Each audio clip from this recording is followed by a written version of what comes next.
નમસ્કાર, જય હિન્દ, જય ભારત. હું યુવરાજસિંહ જાડેજા. આજથી થોડા દિવસ પહેલા ગુજરાતના શિક્ષણ વિભાગે એક નિર્ણય કર્યો હતો કે ગુજરાતમાં જે નિવૃત્ત શિક્ષકો છે એ નિવૃત્ત શિક્ષકોની ભરતી કરવામાં આવશે. હવે જોવા જઈએ તો ગુજરાતની અંદર લાખો બેરોજગાર બેકાર યુવાનો હતા જે શિક્ષિત હતા અને તમામ પ્રકારની જે શૈક્ષણિક પરીક્ષાઓ કહેવાય ટેટ અને ટાટ જેવી એ પાસ કરેલા હતા, છતાં પણ એ લોકોને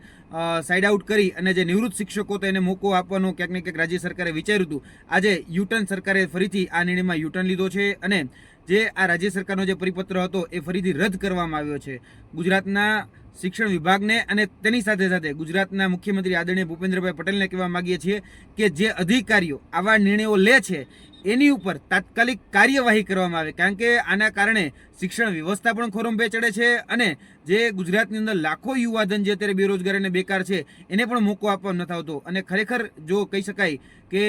ગુજરાતમાં શિક્ષણ વ્યવસ્થાને સુધારવી હોય, કેમ કે અત્યારે જોવા જઈએ તો ગુજરાતની જે કથળતી જે શિક્ષણ વ્યવસ્થા છે એમાં મુખ્ય જોવા જઈએ તો શિક્ષકોની સૌથી મોટી ઘટ છે. અત્યારે વર્તમાનમાં 24,700 શિક્ષકોની ભરતી થઈ રહી છે, પરંતુ આના સિવાય પણ બીજા 25,000 શિક્ષકોની ભરતી થઈ શકે એટલી જગ્યાઓ ખાલી છે. તો અમે એવી વિનંતી કરીએ છીએ કે જે વૈકલ્પિક વ્યવસ્થાના નામે જે જ્ઞાન સહાયક છે કે પ્રવાસી શિક્ષકોની યોજના છે, અથવા તો હમણાં જે લાવવામાં આવી હતી કે નિવૃત્ત શિક્ષકોને એ શિક્ષક બનાવવાની જે યોજના લાવવામાં આવી હતી, આની જગ્યાએ ગુજરાતમાં જે તે વિસ્તારમાં જે તે ટેટ ટાટ પાસ ઉમેદવારો છે અથવા તો કહી શકે કે પીટીસી કરેલા કે બીએડ કરેલા જે ઉમેદવારો છે એ ઉમેદવારોને જો રોજગારી આપવામાં આવે, એ પોતાના સ્થાનિક વિસ્તારમાં ભલે વૈકલ્પિક રીતે સામાન્ય રીતે જોવા જઈએ તો એઝ એ ટેમ્પરરી બેઝ ઉપર જ્યાં સુધી પરમેનન્ટ વ્યવસ્થા ન થાય ત્યાં સુધી, પરંતુ